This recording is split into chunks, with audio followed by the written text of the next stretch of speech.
Olá, eu sou uma das desenvolvedoras do projeto Pulse e hoje irei fazer o vídeo de demonstração da entrega da disciplina de DevOps and Cloud Computing.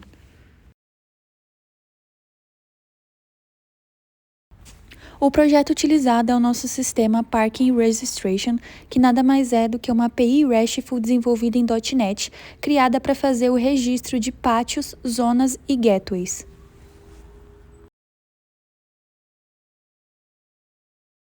O banco utilizado vai ser o banco Azure SQL Server e ele foi criado diretamente na plataforma da Azure.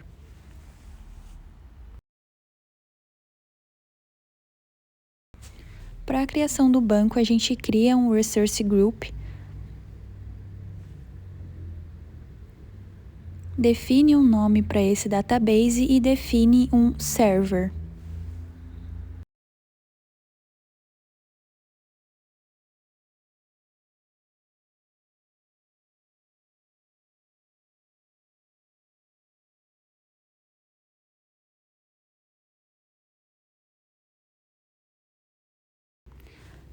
Além disso, para permitir o acesso a esse banco de dados, a gente usa uma autenticação do SQL, que basicamente a gente define um nome de usuário, uma senha e confirma essa senha.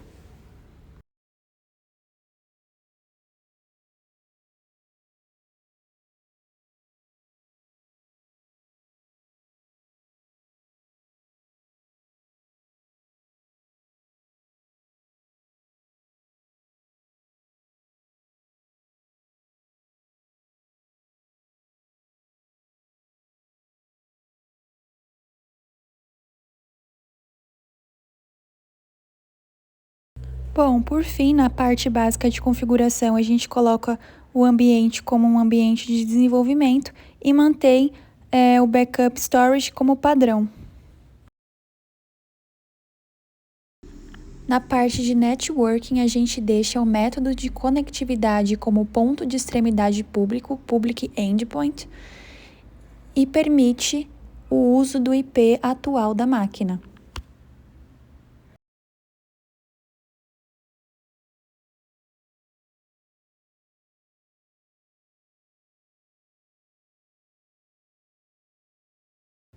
Após isso, criamos o banco de dados Azure SQL Server.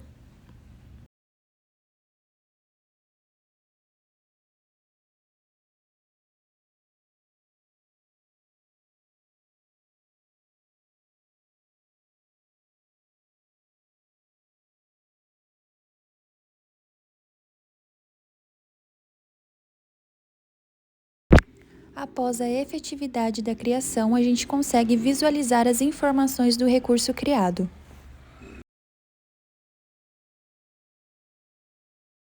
E na parte de Connection Strings está a string que nós iremos utilizar para fazer a conexão com a nossa API REST.NET.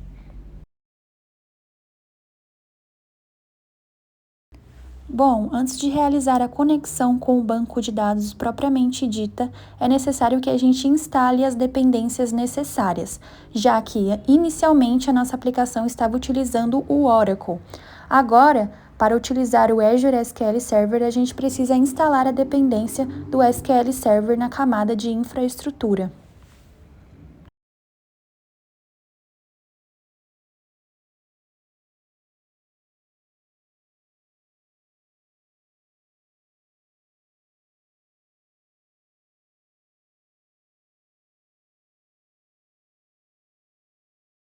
Para fazer a conexão com o banco de dados, a gente coloca a Connection Strings gerada na criação do Azure SQL Server nas configurações da nossa aplicação.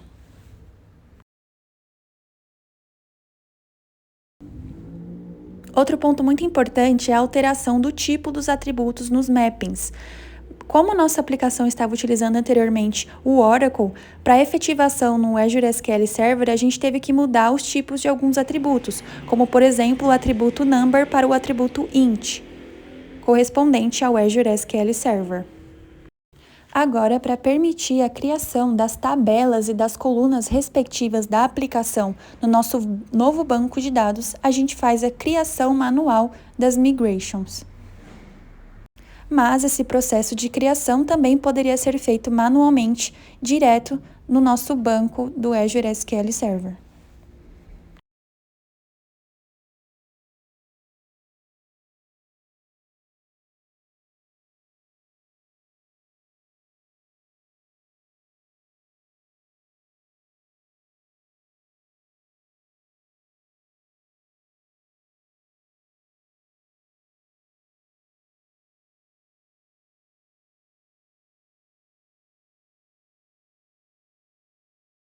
Com as migrations realizadas com sucesso, a gente consegue abrir o Query Editor no Azure e consegue visualizar as tabelas criadas.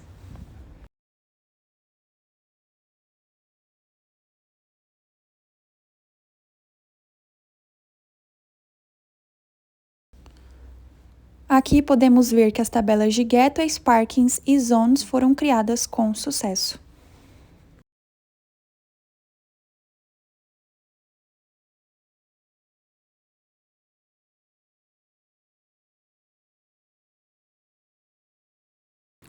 Agora nós iremos realizar a criação do Azure Container Registry para hospedar a imagem da nossa aplicação dentro dele.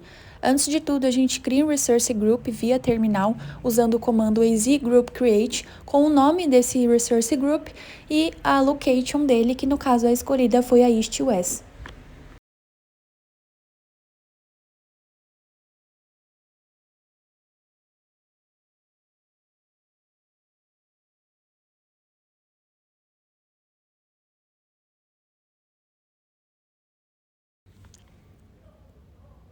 Após a confirmação de criação do Resource Group, a gente consegue fazer a criação do nosso ACR, usando o comando azcrcreate e as demais informações.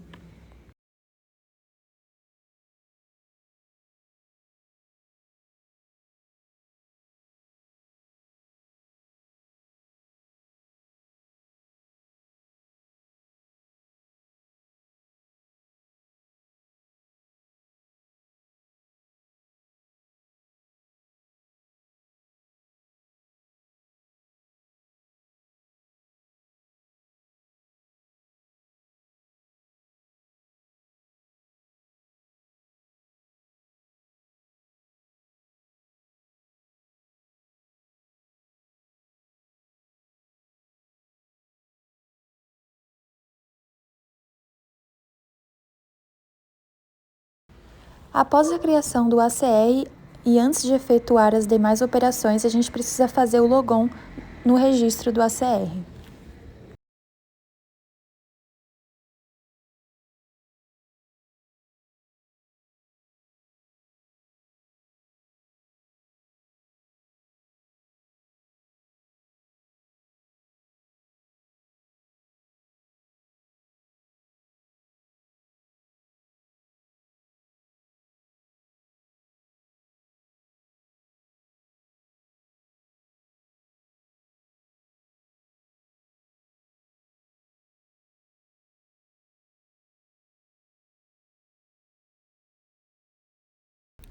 Bom, para a criação da imagem da nossa aplicação, a gente precisa configurar um Dockerfile. O nosso Dockerfile mostrado na tela basicamente usa duas imagens oficiais do .NET, uma do .NET 8 Runtime para rodar a aplicação e uma do .NET SDK 8 que tem ferramentas de build para fazer o build da aplicação.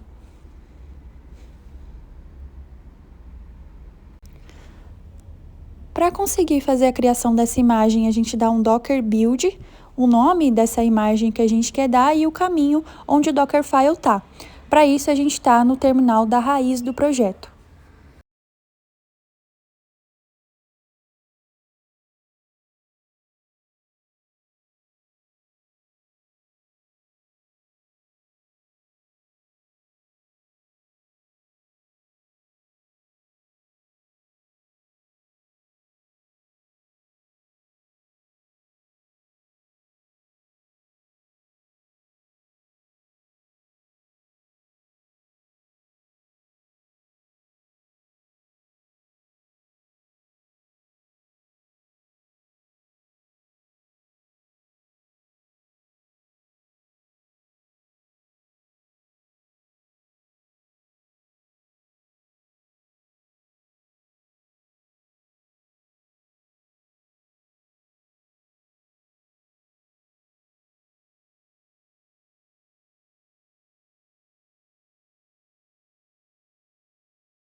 Bom, após a criação da imagem, a gente pode dar um Docker Run na porta 8080 e subir esse container e ver se ele está funcionando.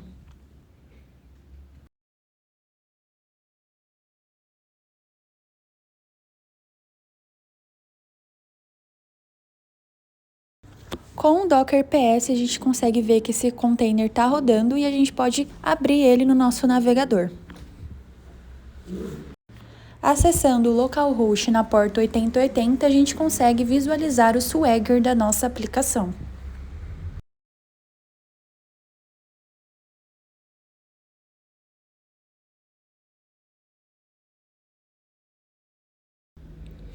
Bom, antes de hospedar a nossa imagem no ACR que a gente criou, a gente primeiro vai parar o nosso container que está em execução, nosso container de teste, e vai remover ele.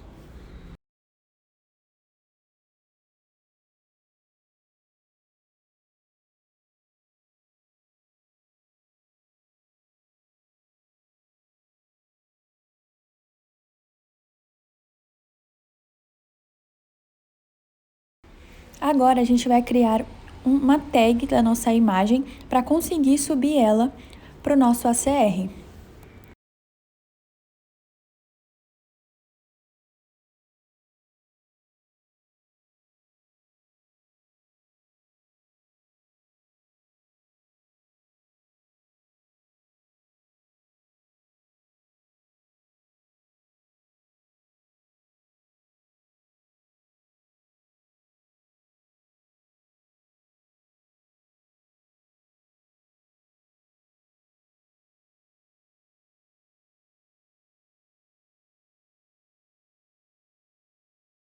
Depois da criação da tag da nossa imagem, a gente já pode dar um Docker push dessa tag nomeada que a gente deu para ela.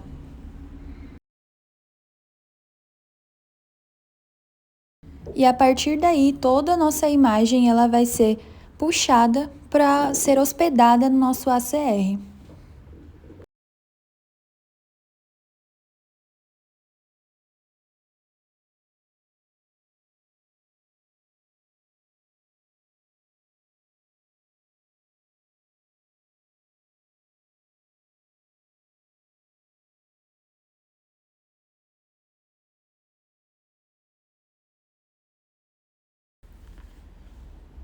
Depois de todo esse processo ter sido feito com exatidão, a gente consegue visualizar dentro da nossa plataforma do Azure toda a criação que a gente fez, desde o Resource Group até a criação do nosso ACR.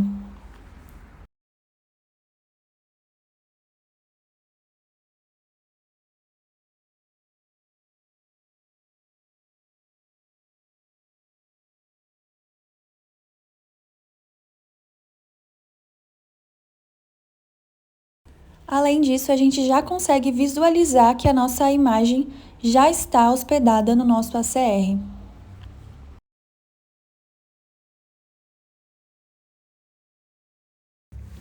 Antes de fazer a criação do nosso Azure Container Instance, a gente precisa configurar as access keys do nosso Container Register.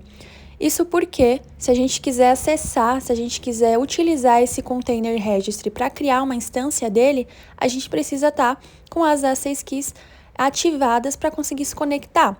No Azure, esse processo ele é muito rápido porque a partir do momento que você cria uma container instance pegando uma container registry, ele já consegue pegar essas keys automaticamente. Mas caso a gente fosse criar via terminal o container instance, a gente precisaria passar aquelas credenciais no corpo do comando.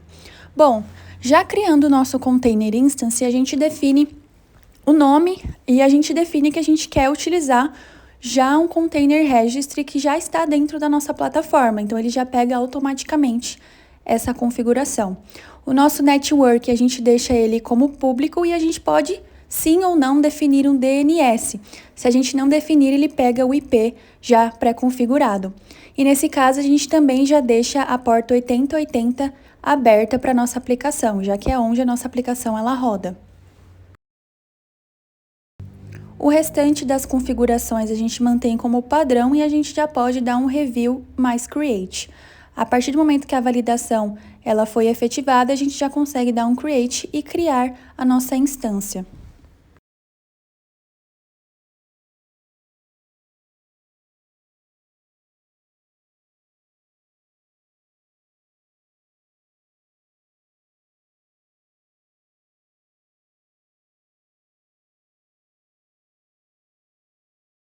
Bom, após a criação do nosso recurso, a gente consegue acessar ele, consegue acessar o overview dele e consegue visualizar os dados que a gente cadastrou para a criação desse container instance, inclusive o endereço onde ele está rodando. Esse endereço ele foi gerado a partir do DNS que a gente definiu na criação.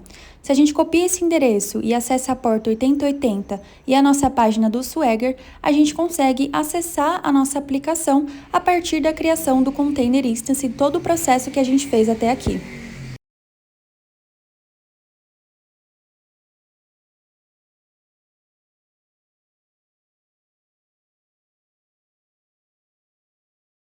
Para confirmar que a nossa aplicação está funcionando e que o nosso banco do Azure SQL Server também está funcionando, a gente pode realizar operações CRUD.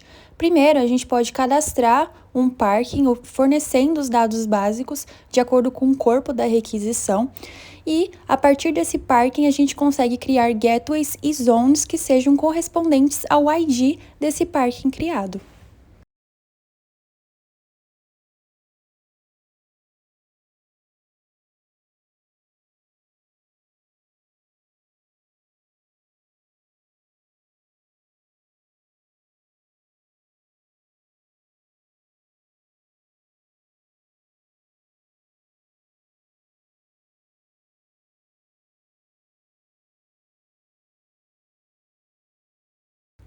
Bom, quando a gente faz um create, ele retorna um status code 201, fornecendo para a gente que ele foi criado com sucesso, que esse parking foi criado com sucesso. Mas para a gente confirmar essa informação, a gente precisa realmente fazer um select dentro do nosso banco e ver se esse registro foi realmente inserido.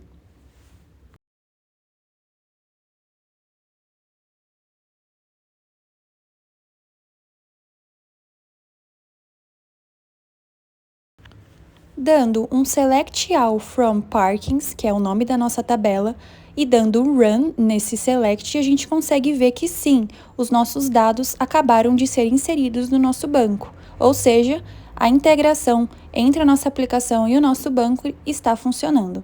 A gente também consegue dar um get nesses dados, fornecendo ali os dados básicos de paginação.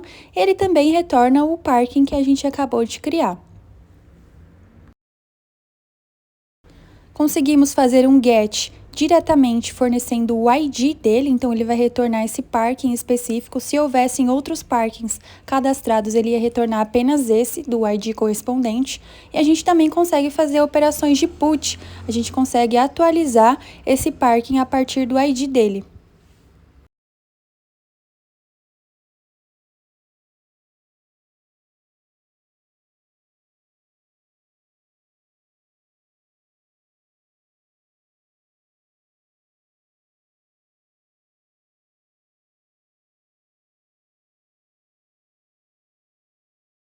Aqui, como exemplo, a gente alterou o complemento do endereço desse parking e alterou a capacidade. Ele dá um status code correspondente, mas a gente precisa ver se realmente aconteceu essa atualização diretamente no banco. Então, se a gente volta no nosso banco e dá um select novamente, a gente consegue ver que esses dados que a gente alterou lá no PUT realmente foram alterados no nosso banco de dados.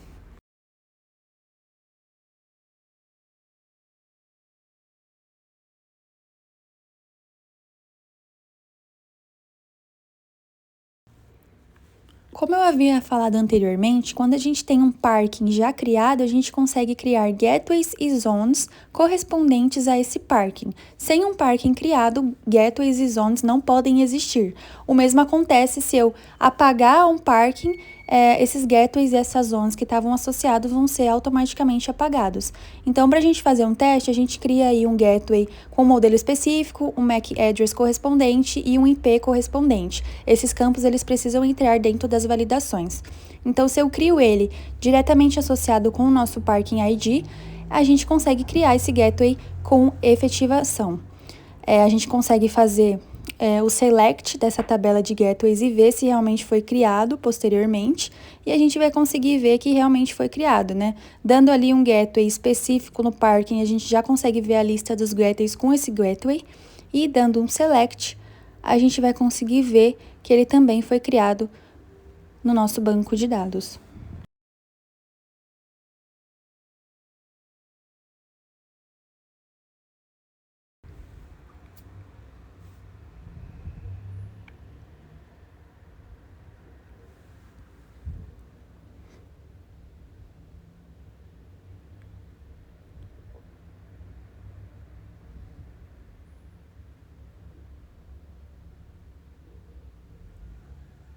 O mesmo pode ser feito com as nossas zonas. Então, a gente pode cadastrar uma zona com os dados apontados, com os dados cadastrados, associado ao nosso Parking ID.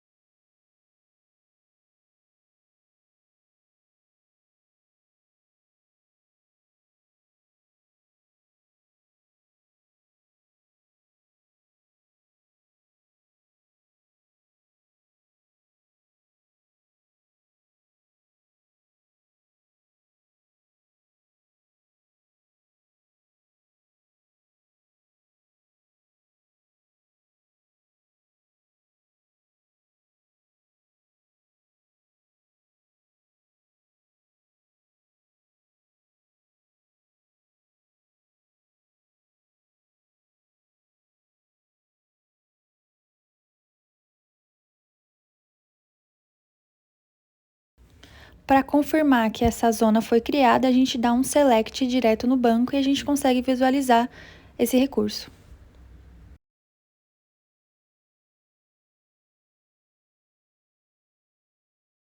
Bom, um outro método muito interessante da aplicação é conseguir localizar, conseguir retornar o pátio a partir do endereço dele. Então, o usuário ele define ali, ele cadastra a street, que é a rua, e o complemento, e ele consegue retornar isso para ele, consegue retornar esse pátio correspondente. E por fim, para fazer as operações CRUD totais, a gente pode dar um delete a partir do ID desse parking.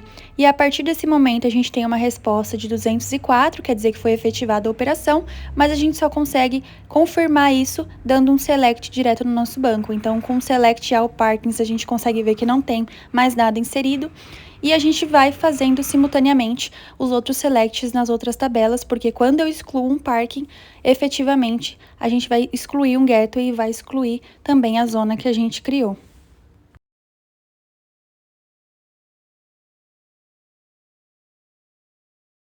Bom, essa foi a nossa demonstração e até mais!